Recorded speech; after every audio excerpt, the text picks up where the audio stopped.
Mr. Jones owned a cotton plantation and many slaves. One day he was talking to the owner of the plantation next to his, and Mr. Jones was lamenting the fact that times were tough. He was having to work his slaves harder than ever, and was having trouble with some of them being disobedient or trying to run away. The other plantation owner said he knew someone who could help. Day 1. One day Mr. Jones called his slaves together so a man named Mr. Smith could talk to them. Before beginning, Mr. Smith whispered to Mr. Jones, "Whatever I say, do not contradict me or interfere, and I promise you your slave troubles will end." "My name is Mr. Smith," he said to the slaves, "and this may be the happiest day of your lives. From today forward, you will no longer be slaves, but free men." Mr. Jones was so shocked he started to step forward, but Mr. Smith gestured for him to remain silent. He did, only because the other plantation owner had spoken so highly of Mr. Smith's skills. "You are no longer the property of Mr. Jones," Mr. Smith continued. "You are free. No more would you be forced to labor for the benefit of Mr. Jones. Now you can work for yourselves." Now the slaves were all murmuring and looking at each other. Many were smiling, many were looking puzzled. "In fact, you are now free to leave the plantation whenever you want," Mr. Smith said. "However, since we are surrounded by other plantations, if you leave, some other plantation owner will likely claim you as his own the moment you set foot on his property. So I urge you not to risk your newfound freedom by doing something so foolish. Instead, I suggest that you stay here, no longer as slaves, but as willing participants and part owners of this plantation. Yes, this is now your plantation." Mr. Jones bit his tongue to keep from objecting.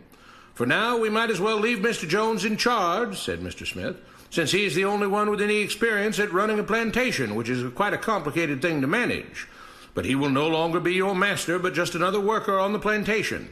In fact, he will now be using his organizational and management skills to serve you. Whatever problems you may have had with him before, you are now all equals, and you need each other to make this work. If we all cooperate and work together, we can all reap the benefits together. In honor of this happy occasion, I present you this new symbol of togetherness and cooperation, this flag, which shall be the emblem of the new, free Jones plantation." He held up the new flag, but most of those listening were still too amazed to respond. "And this shall be our motto," Mr. Smith announced. "We work together as free men for our mutual benefit, pledging our allegiance to the Jones plantation, which stands for prosperity, liberty, and justice for all. To celebrate, everyone has the rest of the day off. Enjoy your freedom, do as you please, and be back here tomorrow morning, bright and early, so that we may begin work on this great and noble new endeavor as equal free men." Finally convinced that Mr. Smith was serious, the former slaves applauded and cheered. Day 2. "We all want this plantation to do well," Mr. Smith said at the beginning of the next meeting, "so we can all share in the benefits. We all know that it takes a lot of effort to make a cotton plantation work. Just because you're all free doesn't mean you can stop working. In fact, since you're now working for yourselves, I expect you to work even harder than ever before, but now with pride and joy, knowing that you're working for yourselves. Of course, there still have to be rules. If everyone just does whatever he wants, the plantation won't produce anything. This experiment will fail, and we'll all starve. You should be thankful that Mr. Jones has agreed to stay on to lend his knowledge and skills to this endeavor, and I trust you will all do your own part to make this work. Several of you have been chosen to act as project supervisors to manage different aspects of the operation, to make sure everyone is doing his assigned job, to make sure that the rules are followed, and so on. The rest of you may head out to the fields to start your first day of work as free men." Day 3. The next morning, Mr. Smith had a grim expression on his face as the daily meeting began. "I have an unpleasant duty to do today," he said. "Yesterday, Charles was caught keeping some of the cotton he picked, presumably to sell for his own personal profit. That is against the rules. That is stealing. For that, Charles must be punished." 2 men tied Charles to the whipping post. "I take no joy in this," Mr. Smith continued, "but you must understand, if we do not maintain order, if we do not have rules that we all abide by, then the plantation will fail, and we will all suffer." The whip cracked against Charles' back. "But if we all pitch in for the common good, then we can all prosper. Being free doesn't mean you should be selfish and greedy. We must each do our assigned duties and obey the rules, and then we can all benefit, and each of you will receive your appropriate share of the profits." A young man named Samuel stepped forward. "But if you and Mr. Jones decide the rules and whip us if we disobey, how is that any different from what we had before?" "How can you say that?" Mr. Smith asked. "I'm shocked. You were a slave before, and now you're free. Things still need to be managed and organized by those best qualified to do so. Do you know how to run a plantation, Samuel?" "Well, no," he answered. "But if we're free, why do we get no say in what the rules are and how things work?" "I'm surprised at your ingratitude," Mr. Smith answered. "None of you know how a plantation is run, so you're in no position to be making decisions about how things are done here. You don't seem to appreciate all the things that Mr. Jones provides for you, from protecting you from all the outside threats that you know nothing about, those who would come here, capture and enslave you, if not for Mr. Jones' protection, to making sure that you all have food and housing, tools to work with, that you're cared for when sick and injured, and so on. There wouldn't be a plantation at all, no cotton to pick, no land to plant and harvest, if not for him. You should be grateful that he's made possible the level of comfort you now have. Your lives would be far worse if not for him. Nevertheless, as free and equal participants in this endeavor, from now on at each meeting, any worker may have 2 minutes to ask questions or voice suggestions or complaints." With that, the workers all seemed satisfied and headed out again to the fields to pick the cotton. Day 4. "I have a big announcement," Mr. Smith said as the daily meeting began. "Mr. Jones' cousin is here, and not just to visit and see how our project is coming along. It has been decided that from now on, you will be deciding who will manage the plantation. Of course, this job can't be done by just anyone, but every 3 months we will have a special meeting at which all the workers will vote on whether we think Mr. Jones should run the plantation or whether we think his cousin, Mr. Johnson, should run the plantation.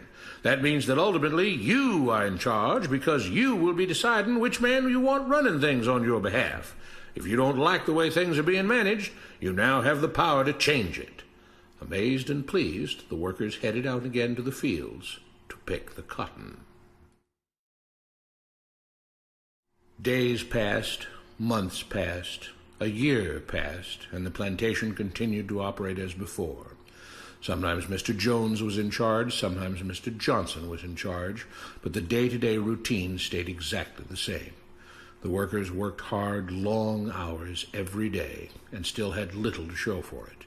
Every day the meeting would begin with them all reciting the Jones Plantation motto, "We work together as free men for our mutual benefit, pledging our allegiance to the Jones Plantation, which stands for prosperity, liberty, and justice for all."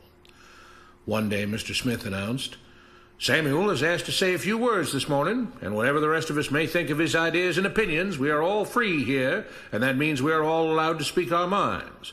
So, Samuel, you have 2 minutes. Begin." Samuel stepped forward, looking scared. "I was excited when all this started," he began, glancing nervously at Mr. Smith and Mr. Jones. "But don't you all see what's happened here? Nothing has changed. We're all still slaves." There were grumbles of disagreement from the crowd. "They tell us what to do and whip us if we don't. They still make all the rules and punish us if we disobey. They let us make suggestions and complain about things, but they never really change anything. They let us choose between Mr. Jones and Mr. Johnson, but what's the difference? The situation stays the same. We do all of the work and they take as much as they want and decide how much they'll let us keep. They live in luxury, made rich by the cotton we pick. We do all the work and have to build our own huts, grow our own food, and take care of ourselves. They leave us just enough that we don't revolt or run away. This is not freedom. We're all still slaves. They've only changed the words they use, but nothing else has changed. They say we're all free and equal, but we're not. They command and we obey. That's not freedom. That's not equality. They say we're free to leave, but all that means is that we're free to be someone else's slave. Why should we work or obey the rules? We didn't agree to this. They made the system. They forced it on us. They control and rob us and call it freedom. They've deceived you into thinking that being able to choose which slave master you'll work for is the same as being free. It's not. Open your eyes. If you keep what you produce, they call it stealing. When they take what you produce, they call it sharing and fair distribution. Can't you see that this is all? Your time is up, Samuel, Mr. Smith announced calmly. At his gesture, 2 supervisors grabbed Samuel by the arms and led him to the whipping post. "I'm sorry, Samuel, but you've broken the rules. There are rules against encouraging others not to work and encouraging others to break the rules.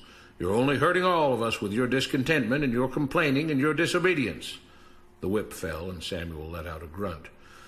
"Without rules, without order, all would be lost. Without law, there would be chaos.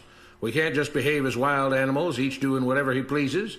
We must all follow the plan and all do our duty for the betterment of everyone, and those who do not must be punished. The whip fell again, and blood flowed freely from Samuel's back. Samuel, it is you who are stealing from the others. When you don't do your assigned work, you are making more work for others. When you disobey the rules, it is you who are endangering the future of everyone else here. You are the thief. You are the criminal. You are the one trying to destroy the arrangement that keeps us all safe and prosperous. At every lash of the whip, the other workers cheered louder and louder, some yelling curses at Samuel. Being spoiled and selfish, you complain about everything, talking as if you're oppressed. But you are the one ruining things. You are the one keeping us from being all we could be. It is your greed and your rebelliousness that is hurting all of us. They all play by the rules, Mr. Smith said, gesturing at the others. What makes you think that you don't have to? You think you're above the law? There were loud yells of agreement as the whip fell again. We must maintain order, Mr. Smith proclaimed, to make this plantation great, to make it so that we can all be happy and prosperous. To have the society we want, there have to be rules. We all have to contribute our fair share to this great endeavor, and we cannot tolerate actions and attitudes that seek to undermine the amazing things that together as free men we have achieved and will continue to achieve. Mr. Jones was smiling as he gave Mr. Smith a pat on the back. The crowd was cheering so loudly that none of them had noticed that Samuel had died. What you have been taught about government and politics is no more accurate or reasonable than what Mr. Smith taught the slaves. If you're ready to look through the veil of rhetoric and propaganda to see the reality beneath, get a copy of The Most Dangerous Superstition. It will change the way you see the world.